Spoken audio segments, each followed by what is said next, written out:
December 16, 1944. The frozen forests of the Ardennes groaned under the weight of snow and silence, until the sky erupted with fire. At dawn, German artillery thundered across a 60-mile front, shaking the earth and drowning out the prayers of Allied soldiers clinging to their foxholes. It was Hitler's final gamble, an audacious strike meant to break the Western Front in two. Thousands of German troops surged forward, confident in surprise and overwhelming numbers. For a few terrifying hours, it seemed the Allies would collapse. But then something strange began to happen. The German infantry, veterans of the Eastern Front who thought they knew the language of artillery, looked skyward in confusion. The shells that screamed overhead were not burying themselves harmlessly in the frozen soil. They were detonating above their heads in the empty winter air. Imagine the horror. You press yourself deep into a trench, the place you've always trusted for protection, only to hear the sharp crack of explosions directly overhead. Metal fragments, accelerated to supersonic speed, cascade downward in a cone of death. There is no safe angle, no tree thick enough, no hole deep enough. How do you hide from a weapon that seems to know exactly where you are? Within minutes, entire assault groups were shredded before they could even raise their rifles. German officers shouted for their men to spread out, to advance, to seek cover. Yet every movement seemed useless. The shells found them all the same.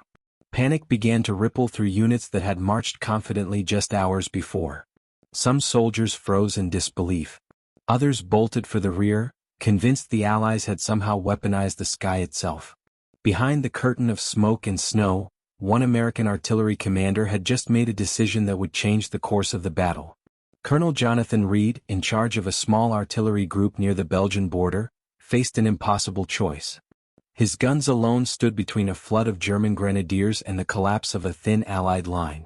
Conventional shells would only delay the inevitable. And so, against standing orders, he ordered his men to load the most closely guarded secret in the Allied arsenal, proximity-fused shells. He knew the consequences. If even a single round were recovered intact by German engineers, the secret would be lost forever. But if he refused? His sector would be overrun, the road to Liège would open, and the entire offensive might succeed. Reed gambled that victory today was worth any risk tomorrow. And when the first airburst shells ripped open the German formations, he was proven right. What the attacking soldiers could not have known was that they had stumbled into the dawn of a new era of warfare. A shell that could sense its surroundings, calculate distance, and decide the perfect moment to detonate. Was this still artillery, or was it something far more terrifying, the first smart weapon in human history? That morning in the Ardennes, the very mathematics of war were rewritten. The Ardennes offensive, known to the Germans as Wacht dem Rhein, was Hitler's last throw of the dice. He gathered nearly 200,000 men, over 1,000 tanks, and close to 2,000 artillery pieces in the snow-draped forests of Belgium and Luxembourg. The goal was audacious: break through the Allied lines, seize the critical port of Antwerp, and split the British and American armies in two. Success might not win the war, but it could prolong it, perhaps forcing a negotiated peace. Failure, however, would bleed Germany white. 4 days, Allied intelligence had been lulled into complacency. The Ardennes was considered a quiet sector, a place where exhausted American divisions rotated for rest. Intercepted signals, aerial reconnaissance, and prisoner interrogations had all failed to spot the massive buildup. So when the German guns opened fire at 5:30 a.m. on December 16, it was nothing short of catastrophic surprise.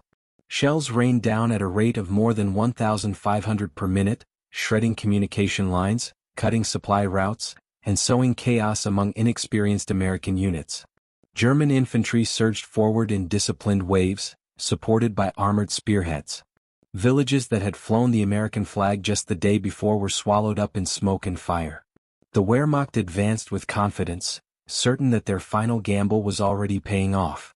But near the small Belgian town of Lambermont, Colonel Jonathan Reed of the 414th Field Artillery Group faced a dilemma that no training manual had prepared him for. His command supported a cavalry reconnaissance squadron stretched dangerously thin across miles of front. These light forces, designed for scouting, not holding, were already falling back under pressure from a full German division.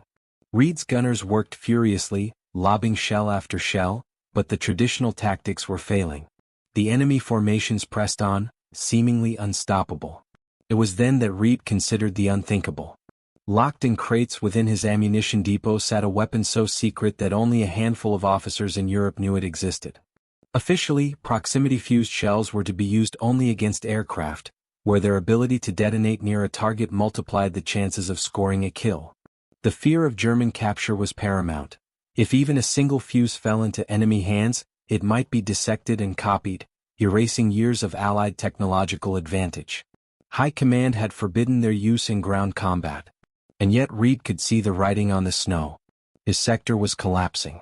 His thin line of cavalry would be overwhelmed within the hour. If the Germans punched through here, they would gain a road net leading straight into the Allied rear. He had a choice: obey orders and watch disaster unfold, or break them and unleash a weapon the world had never seen. What would you have done in his place? Would you gamble the greatest Allied secret for the chance to save your men? Or would you sacrifice the line in the hope that reinforcements might arrive in time? Reed did not hesitate for long. He turned to his gunnery officers and gave a simple command: load the special shells. The crews worked quickly, swapping out standard ammunition for the strange-looking rounds with their bulbous noses. Few of the enlisted men knew what made these shells different, only that their colonel insisted they could turn the tide. The first guns barked, recoiling violently, and the shells screamed into the sky. What happened next defied every expectation. German troops advancing in neat formation suddenly found themselves under fire unlike any they had endured, even on the brutal Eastern Front. The shells did not bury themselves harmlessly in frozen soil, where a foxhole or ditch might offer protection. Instead, they burst in midair, 30, 40, even 50 feet above the ground, spraying hot steel in every direction. The effect was horrifying. Soldiers crouched in trenches were cut down as fragments rained vertically. Those who hugged tree trunks discovered that shards sliced through bark and flesh alike. Entire platoons were caught in overlapping cones of destruction. One survivor later recalled that it was as if the very air turned against us. Panic rippled through the German ranks. Officers tried desperately to maintain order, but every command was drowned by the concussive roar of exploding shells. Men who had survived years of conventional barrages now felt utterly helpless. Where once they had relied on discipline, digging deep, waiting out the storm, they now realized that no amount of training or courage could shield them. Reed's gamble had worked. The advancing wave faltered, then stopped altogether. Smoke drifted over snow littered with bodies and shattered equipment. Against all odds, a handful of American guns had halted an entire German regiment. But this victory carried risk. Reed knew that if higher command discovered his disobedience, he could face court-martial. Yet as reports filtered back of German units breaking off attacks, he also knew that something extraordinary had begun. A weapon that was supposed to defend against aircraft had just rewritten the rules of ground combat. And the questions were only beginning. How had American scientists packed a miniature radar into the nose of a shell no larger than a coffee can? How could fragile electronics survive the unimaginable stress of being fired from a cannon? And most important of all, if this technology spread across the battlefield, would the balance of power shift forever? The answers to those questions lay not in the frozen trenches of Belgium, but in the laboratories and factories of America. To understand why German soldiers that morning felt as though death itself had learned to aim, we must step back from the battlefield and examine the birth of the proximity fuse, a marvel of science disguised as a simple artillery round. To truly grasp why Colonel Reed's decision shocked the battlefield, we need to rewind several years and cross the Atlantic. Long before those shells burst over the Ardennes, a team of scientists and engineers had been racing against time in secret laboratories. Their mission: to give a lump of metal and high explosive the power to think. At first glance, the problem seemed impossible. Artillery shells were crude instruments of destruction, fired in arcs, their detonation timed either by impact or by a mechanical fuse that could be set to explode after a certain number of seconds. Both systems had flaws. Impact fuses required a direct hit, a near impossibility against fast-moving aircraft or dispersed infantry. Timed fuses depended on human calculation, and the smallest error meant the shell might explode harmlessly too high, too low, or not at all. The question was simple yet maddening. Could a shell be made intelligent enough to sense when it was near its target, and then decide the exact moment to detonate? In 1940, as the world braced for a global war, American physicist Merle Tuve and his colleagues at the Johns Hopkins University Applied Physics Laboratory dared to believe it could be done. They envisioned a device that would ride inside the nose of an artillery shell, a tiny radar transmitter that would send out radio waves, wait for them to bounce off a nearby object, and then trigger detonation at the perfect instant. It was, in essence, giving the shell a brain. But almost immediately they collided with a wall of reality. Radar at the time was massive, filling entire rooms with bulky equipment powered by fragile vacuum tubes. How could such technology be shrunk to fit into a space no bigger than a fist? And even if miniaturization were possible, how could it survive the bone-rattling acceleration of being fired from a gun? The shock of launch could exceed 20,000 times the force of gravity, enough to shatter glass, crush metal, and destroy delicate circuits. The skeptics called it madness. Yet the war did not wait for doubts. In 1941, with Britain fighting for its life and America preparing for eventual entry into the conflict, the U.S. Navy pushed Tuve's team to try the impossible. If they could succeed, enemy bombers might be shot from the sky before they could devastate cities or fleets. The stakes could not have been higher.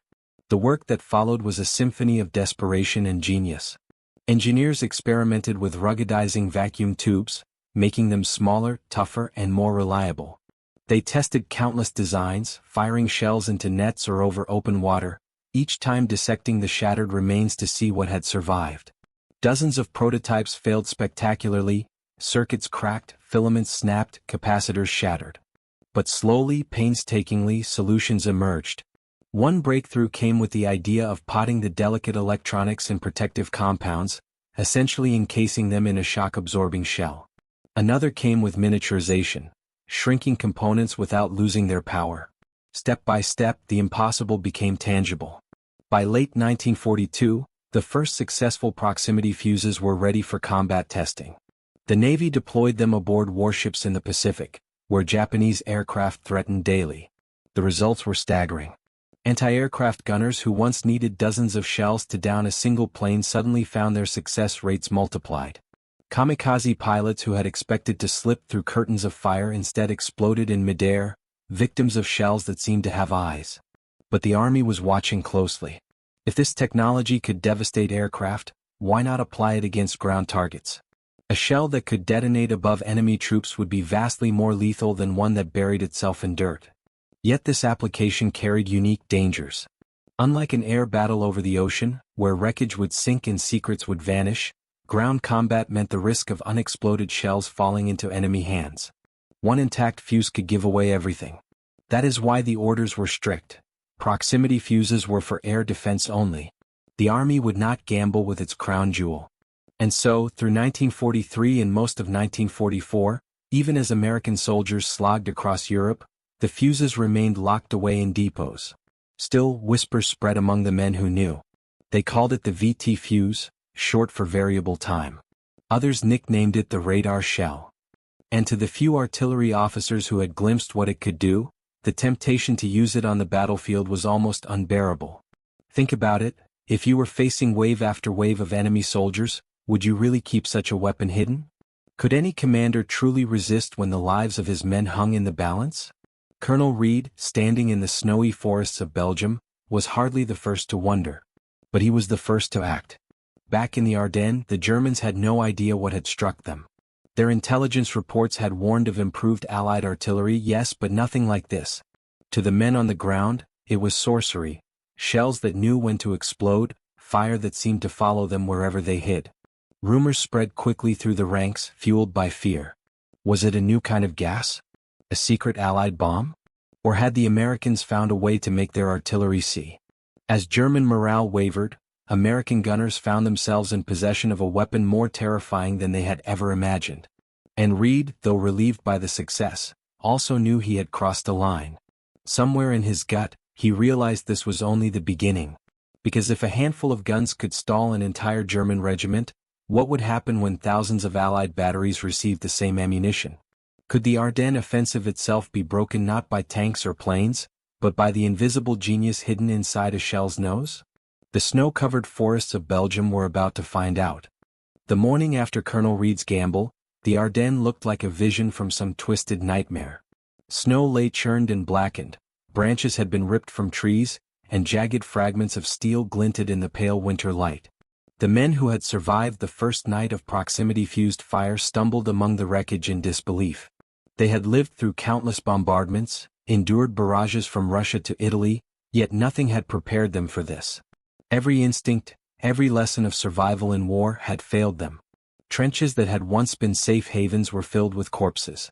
Foxholes dug deep into the frozen ground had become traps. And as they lifted their heads to the gray morning sky, many asked themselves a terrifying question: how do you fight against the air itself? Word spread quickly among German formations.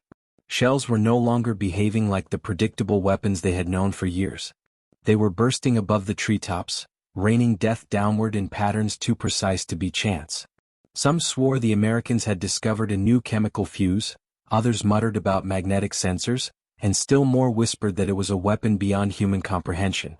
Fear crept through the ranks faster than any order could contain it. Soldiers who had stood steady in the face of tanks now flinched at the distant thud of American artillery. Back on the American side, Reed's action was causing a storm of a different kind. Regulations had been clear. The proximity fuse was a treasure too dangerous to risk on the ground. If a single unexploded shell landed intact behind enemy lines, the Germans might uncover its secret, and the entire advantage would be lost. Reed had violated that order. In theory, he should have been relieved of command and placed under arrest. Yet his guns had saved an entire sector from collapse. His defiance had bought time, held the line, and given the Allies a fighting chance against the largest German offensive in the West. And so, instead of punishment, his gamble became a precedent. Quietly, commanders began to ask themselves, if a handful of guns could achieve this, what would happen if the fuses were unleashed everywhere? The evidence mounted almost immediately. At a small village crossroads, an American battery tested a few rounds on a German column advancing in the open. Within moments, the neat gray lines dissolved into chaos. Men dropped where they stood, cut down by shards of steel falling in deadly cones from the sky. Horses reared and bolted, wagons overturned, and officers screamed to rally troops who no longer listened. The snowfield became a graveyard before the survivors had even fired a shot. American observers, hardened by months of attrition, stared in disbelief. "It's as if the shells can see them," one lieutenant whispered, hardly able to process what he was watching. For the Germans, this was more than a tactical setback. It was a collapse of faith. How do you order men forward when every step into the open feels like suicide? How do you convince soldiers to dig in when the ground above them offers no protection? Veterans who had survived Stalingrad now trembled at the thought of crossing a Belgian meadow. Younger recruits broke into panic the moment the first whistling arcs cut through the sky. And the whispers grew darker. Some claimed the Americans had developed shells that sensed body heat. Others muttered that Allied aircraft were guiding the fire from beyond sight. The most desperate explanation was also the most corrosive. Perhaps the Americans had harnessed some science that could not be defeated by courage at all. Morale, once the Wehrmacht's greatest weapon, faltered. Whole units hesitated before launching attacks. Patrols stalled in the forests, too frightened to advance. Officers raged at their men, but anger could not extinguish the terror of shells that burst where no one expected. Each delay bought the Allies precious time, allowing reinforcements to arrive, lines to be redrawn, and counterattacks prepared. What Hitler had envisioned as a lightning strike was already slowing to a crawl, bled of its momentum not by tanks or planes, but by a fuse no larger than a man's hand. And still the supply of shells grew. What had begun as a reckless decision on one frozen morning was spreading like wildfire. More batteries received shipments, more gunners learned the trick, and each engagement drove home the same truth. This was not artillery as the Germans had ever known it. This was something altogether new. Forests that had once shielded them became death traps, as airbursts shredded branches into thousands of wooden splinters that cut men down as surely as steel. Snow-covered fields that once offered a clear path became killing zones where no formation survived intact. Even nightfall, long relied upon for concealment, provided no safety. The shells did not care whether it was noon or midnight. They burst with the same lethal precision, guided not by eyes but by invisible signals the Germans could neither see nor understand. For the Americans, the transformation was astonishing. Artillery, long considered a supporting arm, was suddenly a decisive weapon in its own right. Gunners no longer needed to walk fire onto their targets with painstaking adjustments. The fuses did the work themselves, finding the perfect moment of detonation.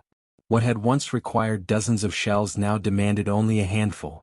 Infantrymen who had dreaded mass German assaults began to look on them with grim confidence, knowing that a few well-timed salvos could erase entire platoons. The balance of power on the battlefield shifted day by day, barrage by barrage. Could the Germans adapt? Could they find a countermeasure in time to salvage their offensive? Commanders experimented with new tactics, ordering troops to disperse, to move in smaller groups, to dig deeper. But every adjustment only highlighted the futility. Spread out too much, and units lost cohesion, easy prey for advancing American infantry. Cluster together, and a single shell could annihilate a squad in seconds. There was no answer, no playbook, no tradition of warfare that could solve this riddle. For the first time, the Wehrmacht found itself trapped not by enemy numbers or bravery, but by technology it could neither match nor escape. And all the while, American commanders began to grasp the scale of what they held in their hands. They were no longer fighting just a battle in Belgium. They were testing the future of war itself. In every detonation that shredded a German formation, they saw not just victory in the Ardennes, but a glimpse of what the entire war might become. A war where the side with superior science dictated the terms of combat. A war where the very air could be turned into a weapon. The decisive test came at Bastogne. By December 19, the town was surrounded, its defenders cut off, its supply lines severed. The German plan was simple: crush the 101st Airborne Division and seize the crossroads before Patton's relief force could arrive. The men of the 101st, exhausted and undersupplied, braced themselves for wave after wave of assaults. Yet within the woods ringing the town, a secret weapon was being readied. The 463rd Parachute Field Artillery Battalion had just received a small shipment of the new fuses. Their howitzers, normally a modest defense against massed infantry, now became something altogether different. When the first German attacks came across snow-covered fields, the effect was immediate and horrifying. Soldiers advancing in disciplined ranks suddenly found themselves engulfed by explosions in the air above them. Shrapnel tore through coats and helmets, wooden splinters from shattered trees slashed flesh, and entire platoons were cut down before they reached the American lines. Survivors threw themselves face first into the snow, clawing at the frozen earth, desperate to dig a hole deep enough to escape. But there was no escape. The shells burst in deadly cascades, filling the night sky with fire and steel. The defenders of Bastogne quickly realized they were not just holding a town, they were holding a demonstration of a weapon that was rewriting the rules of siege warfare. In just a matter of days, the 463rd fired thousands of rounds, many equipped with proximity fuses. Not every shell carried the new device. Supplies were still limited, but those that did left an impression far beyond their number. Germans spoke of ghost shells, rounds that seemed to know exactly when to explode, cutting down attackers before they ever touched American lines. The psychological toll was staggering. On December 22, when German envoys approached with their demand for surrender, General McAuliffe's famous one-word reply, "Nuts," was not just a display of bravado. Behind it lay the confidence that proximity fuses had given his artillery. He knew that every German attempt to storm Bastogne would be met not only with courage from the airborne infantry, but with a curtain of airburst fire that no man could pass through alive. But Bastogne was not the only place where the fuses were turning the tide. Across the Ardennes, American artillery units were receiving their shipments. The 969th Field Artillery Battalion, an African-American unit long overlooked and underestimated, found themselves suddenly wielding one of the most devastating tools in modern warfare. Their 155 mm howitzers, fitted with the new fuses, created wide kill zones that broke German formations before they could mount organized assaults. German prisoners later admitted that the terror of those airbursts spread through their ranks like wildfire. Men refused to cross open ground, supply convoys stalled, and field kitchens were abandoned. Even the thought of assembling in groups larger than a squad filled them with dread. The new fuses also revealed their deadliest power in one of the most gruesome episodes of the battle. On Christmas night, along the Sauer River, a German battalion attempted a crossing under cover of darkness and fog. In the past, such conditions would have favored them. Traditional artillery needed visibility, observation, careful adjustment of fire. But with proximity fuses, no observation was required. American gunners simply aimed their shells into the dark and let the radar do the rest. The results were apocalyptic. Shells burst over the river, raining steel onto the trapped Germans. Some men tried to retreat back across the ice, only to be cut down by fragments or drowned as the frozen surface shattered beneath them. When the guns finally fell silent, hundreds of bodies lay strewn across the riverbanks. Even hardened American officers were stunned by the precision of the slaughter. One observer wrote that it was as if the shells themselves had hunted their targets. The Germans could not comprehend it. Their intelligence officers scoured the wreckage of exploded shells, desperate to understand the mechanism. Some even recovered nearly intact devices when barrages failed to detonate. Yet even when they held the technology in their hands, they refused to believe what they saw. Tiny vacuum tubes, radar circuits. These were things they associated with radios, not artillery. German experts dismissed the idea as impossible, claiming it must be a trick, or that the real mechanism had been disguised.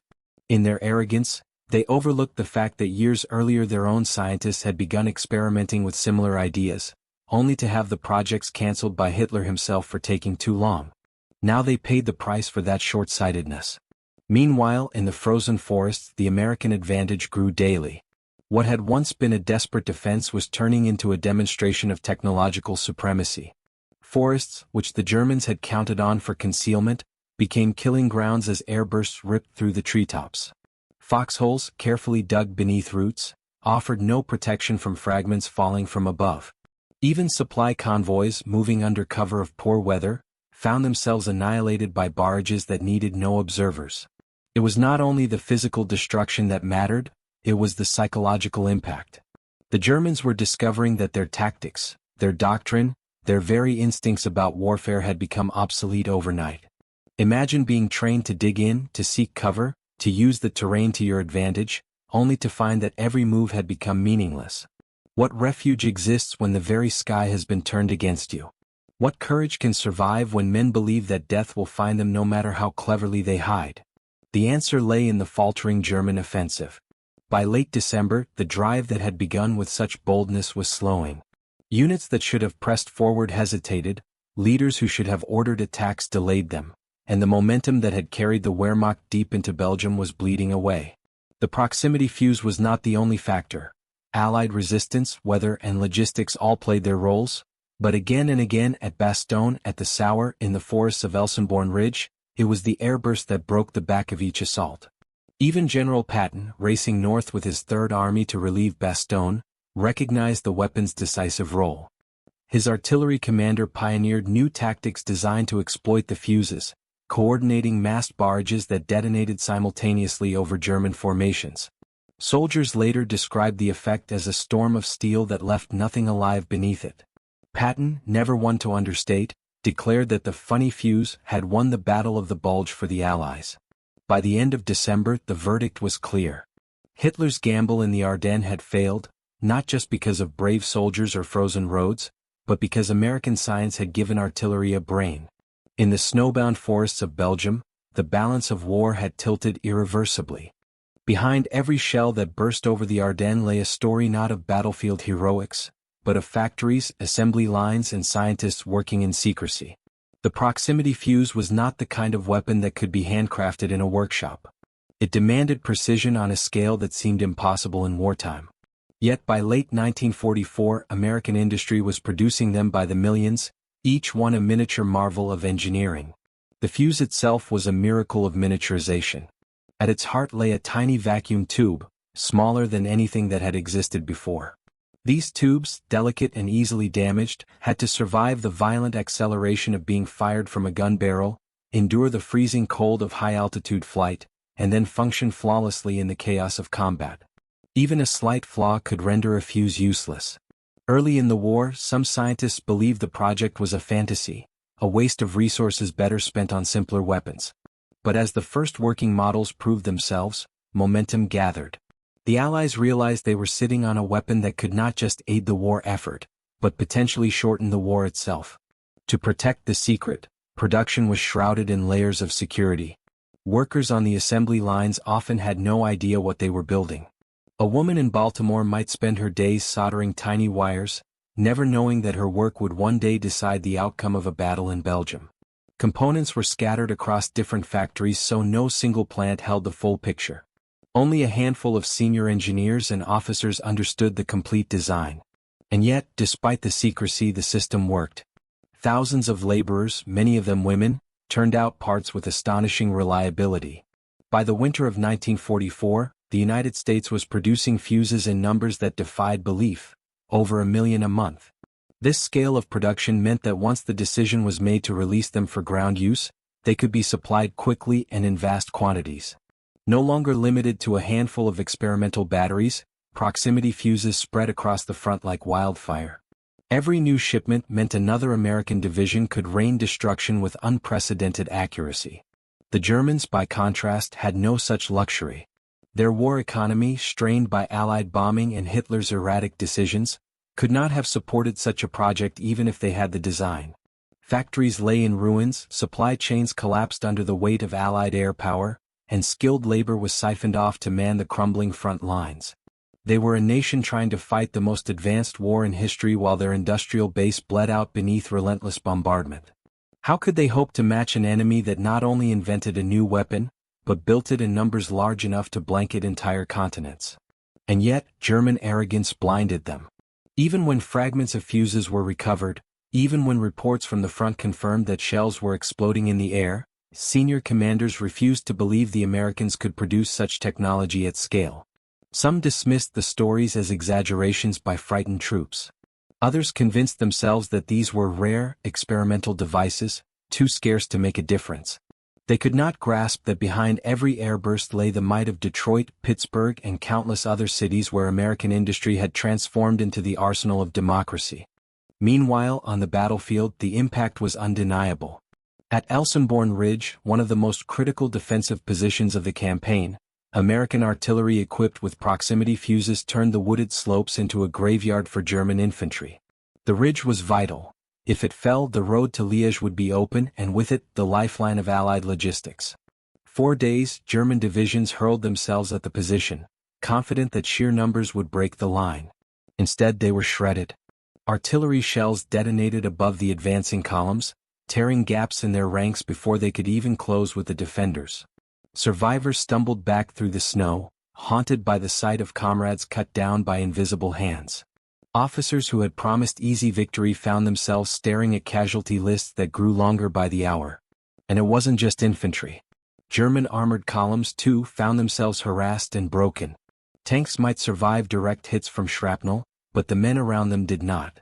Convoys lost their escorts, engineers fled their tasks, and the logistical machinery of the offensive began to grind to a halt.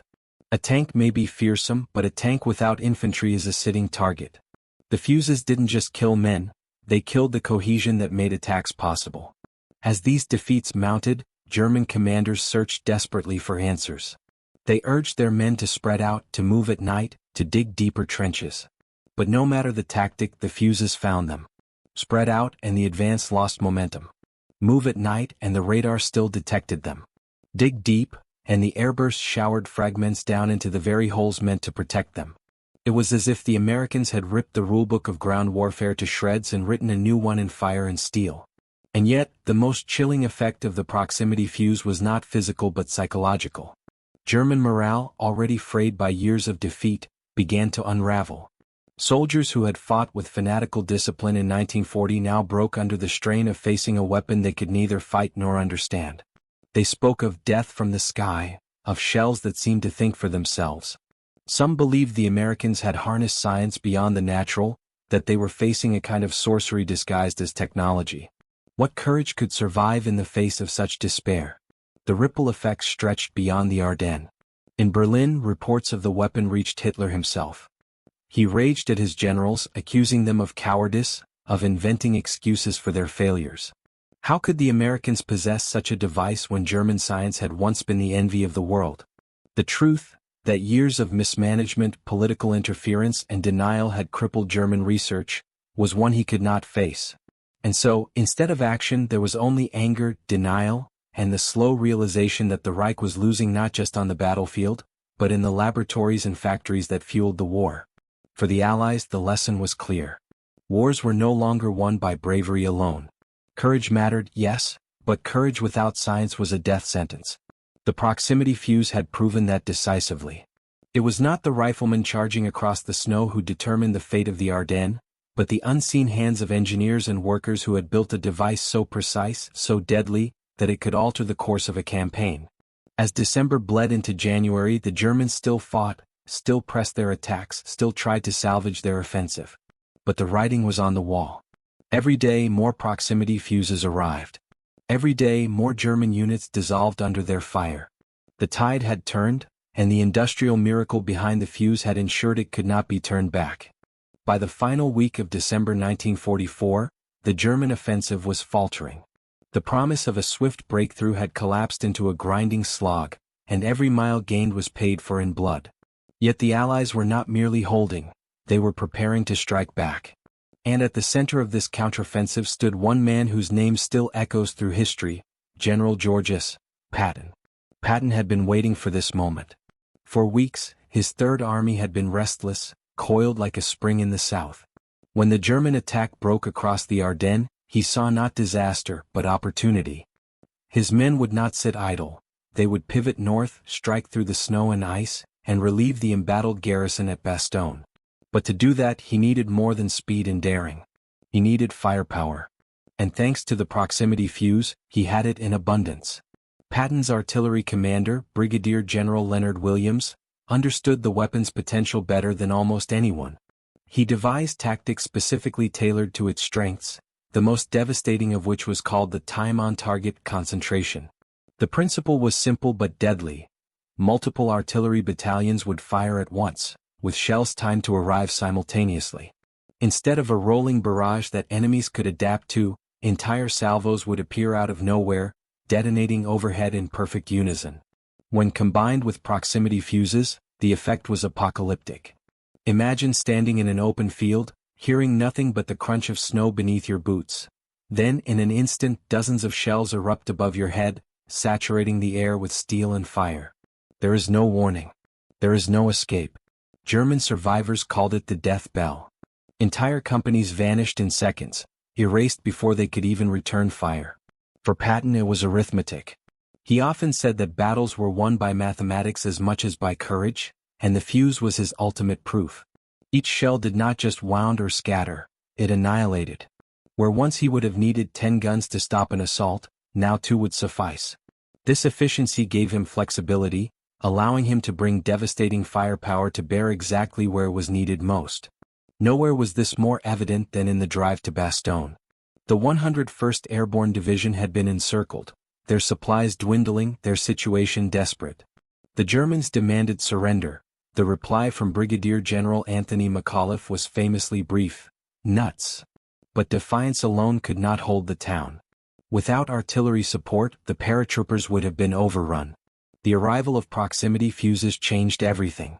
Bastogne's defenders soon discovered they possessed a weapon that multiplied their limited resources. Small 75mm pack howitzers, normally too light to dominate a battlefield, now became instruments of terror. Each airburst shell detonated above German formations, showering them with fragments. The Germans, confident that their winter camouflage and dug-in positions would protect them, found themselves cut to pieces. Veteran troops, men who had survived years on the Eastern Front, were shaken to their core. What use was a foxhole when death rained from above? What use was courage when even the earth itself could not shield you? The effect was not just physical but psychological. German prisoners spoke of advancing toward Bastogne only to see entire platoons vanish under airburst fire. Some described the sound of fuses as a kind of whisper before death, a faint hum in the air just before the explosion. The closer they came to the town, the heavier the bombardments became, until their formations disintegrated into chaos. Patton's columns, pushing north, could hear the thunder of guns from miles away. They knew the fuses were working. They knew Bastogne could hold. But the battlefield was not confined to the ground. On January 1, 1945, the Luftwaffe launched one of its final desperate gambits, Operation Bodenplatte. Over 900 German fighters took to the skies, striking at Allied airfields in Belgium and the Netherlands. At first, the attack was devastating. Hundreds of Allied aircraft were destroyed on the ground. Pilots scrambled to their cockpits too late, mechanics fled as bombs fell, and for a brief moment, it seemed the Luftwaffe had regained its teeth. Yet what awaited the German planes on their return was something they had never faced before.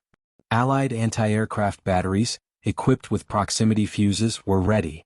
These were not the clumsy barges of 1940, when flak shells filled the sky with random bursts. Now each shell carried a tiny radar brain, detonating with uncanny precision near its target. German pilots, trained to weave and dive to avoid predicted fire, suddenly found themselves flying into invisible traps. Explosions erupted directly beside their cockpits, shredding wings, tearing engines apart, killing crews before they could react. The numbers were catastrophic. Of the 277 German aircraft lost that day, most fell not to fighters but to flak. Veterans of the Luftwaffe spoke afterward of seeing their squadrons vanish in clouds of steel. Entire units returned with half their planes missing, others with none at all.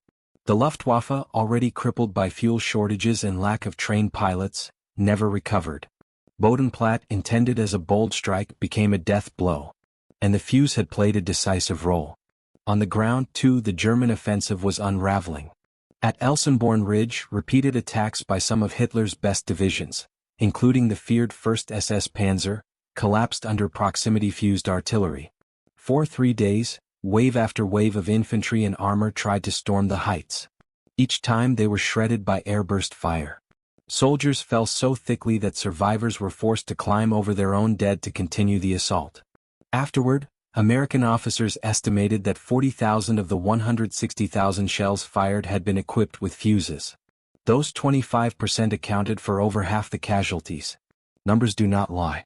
And so, the German dream of splitting the Allied armies, of seizing Antwerp, of forcing a negotiated peace, died on frozen hills under skies filled with steel. What began as a gamble ended as a catastrophe.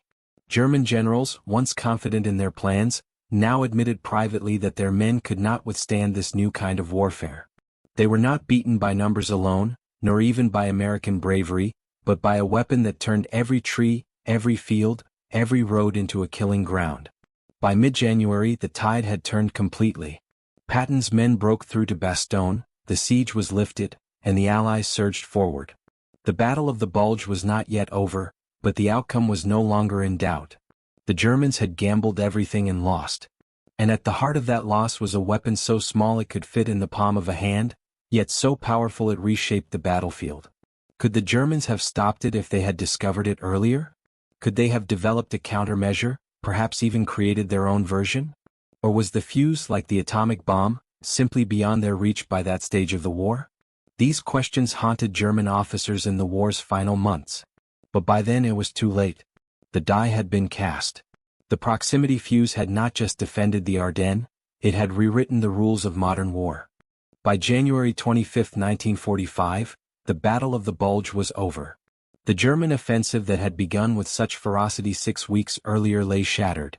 Hitler's last gamble had consumed nearly 100,000 German casualties, hundreds of tanks, and the last reserves of the Wehrmacht.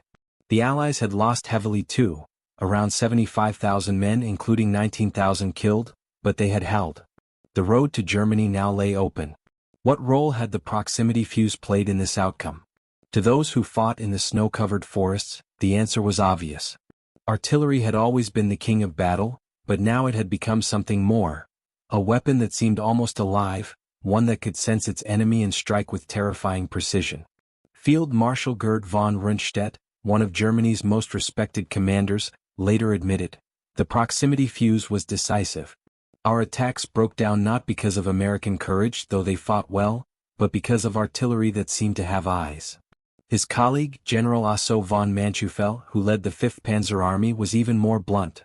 "The American artillery was the terror of our soldiers, especially the new shells that exploded in the air.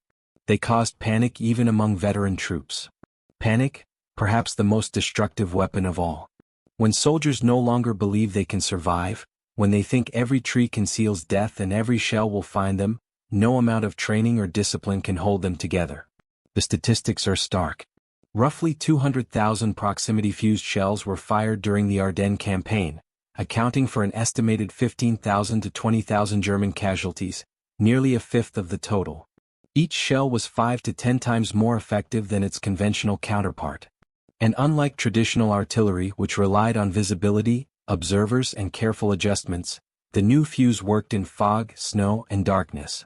It did not matter if skies were clear or storm-choked, whether the battlefield was open or forested.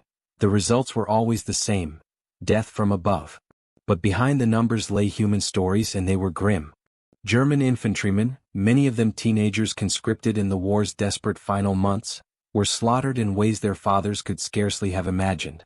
They dug trenches, hid in foxholes, sought shelter under trees, only to be ripped apart by fragments that rained down from the heavens. Survivors described the terror of crouching in silence, hearing the whistle of shells, and then feeling the ground erupt around them, not from impact but from invisible explosions overhead. It was warfare stripped of its illusions of safety. Even the Americans who benefited from the weapon paid a price. Workers in factories back home toiled long hours in secrecy, assembling the delicate devices with no idea what they were creating. Many were women, replacing men who had gone to war, working 12-hour shifts under intense pressure. Every fuse contained over 100 components, each of which had to be tested, soldered, and inspected with microscopic precision. Mistakes could not be tolerated. Some workers collapsed from exhaustion, others suffered breakdowns. Accidents were hushed up for security. They were, in a sense, casualties of the battle too, victims of a war that demanded not only soldiers at the front, but silent laborers in hidden factories. And yet, without their efforts, the outcome might have been very different. Eisenhower himself later said that if the Germans had possessed proximity fuses during D-Day, the landings might have been impossible. Think about that: the entire liberation of Europe, the course of the war itself, hinging on a device no bigger than a coffee can. Could the Allies have stormed the beaches of Normandy if every artillery shell overhead had exploded with radar-guided precision? Could they have sustained their bridgeheads under such fire? The thought is chilling. The Germans, for their part, had once explored similar technology. In the late 1930s, firms like Rheinmetall had worked on electrostatic proximity devices. Some prototypes were even tested successfully. But Hitler, impatient for quick results, canceled the programs. Any project that could not deliver within 6 months was scrapped. Thus, the very regime that prided itself on technological superiority blinded itself. By the time German scientists realized what the Allies had achieved, it was too late. Their captured examples were misunderstood, dismissed as impossible, or simply ignored. Ironically, they had been closer to success than they realized. In another timeline, the roles might have been reversed. The war moved on. The Allies surged into Germany, the Rhine was crossed, and by May 1945 the Reich was gone. But the lessons of the Ardennes endured. The proximity fuse was more than just a weapon of one battle, it was a harbinger of the future. For the first time, munitions could think, or at least react, on their own. No longer were shells dumb hunks of steel, they were guided, responsive, and devastatingly efficient. From that seed would grow the entire family of modern precision-guided munitions. Smart bombs, cruise missiles, drones. The lineage is direct and unmistakable. It also transformed industry. The need to miniaturize vacuum tubes to survive the incredible stresses of firing led to advances in electronics that laid the groundwork for the computer age. Engineers like James Van Allen, who cut his teeth designing fuse components, later turned to space science, discovering the Earth's radiation belts. Quality control methods developed for fuse production became standard practice across countless industries. Even the supply chain coordination, over 100 companies working in secret harmony, pioneered techniques that corporations still use today. But perhaps the greatest legacy was psychological. The Battle of the Bulge demonstrated that technology could turn the tide of battle in an instant, that the difference between victory and defeat might lie not in numbers or courage, but in who held the sharper edge of innovation. It was a lesson that shaped the Cold War, the arms race, and every conflict that followed. Wars would no longer be fought just by men and machines, but by scientists in laboratories, engineers in workshops, and workers on assembly lines. The battlefield had expanded beyond the front. And so, when we look back at that frozen December in 1944, we see more than just a clash of armies. We see a turning point, a moment when the ancient rhythms of war were broken by a hum of radar waves inside a shell. The German soldiers who crouched in foxholes and trenches, who prayed that the next barrage would pass them by, were not just fighting Americans. They were facing the future. A future in which death fell from the sky with mathematical precision, in which no cover was safe, in which technology itself had become the ultimate soldier. Was it mercy or horror? Did the fuse shorten the war, saving lives that would otherwise have been lost in years of grinding conflict? Or did it open the door to an age of impersonal slaughter, where machines, not men, determined who lived and who died? Those questions cannot be answered easily. What is certain is this: in the Ardennes, the fuse proved that science had become as decisive as strategy, and that wars would never again be fought the same way. The Germans called it incomprehensible. Patton called it decisive. Eisenhower called it essential. History calls it one of the most important inventions of the Second World War. And for the soldiers who lived through it, or died beneath it, it was unforgettable. On the frozen battlefields of Belgium, the proximity fuse did more than win a battle. It rewrote the very mathematics of war. And if you've stayed with me through this journey, ask yourself, what other forgotten innovations hidden in the shadows of history completely changed the course of human conflict? If you'd like to uncover more of these untold stories, the secret weapons, the pivotal decisions, the human moments behind world-shaping events, make sure to join us here. Subscribe to the channel, share this story with others who love history, and let me know in the comments what hidden chapter of the past you want to explore next. History is never just in the textbooks. It lives in the details, in the choices, in the inventions that tip the balance.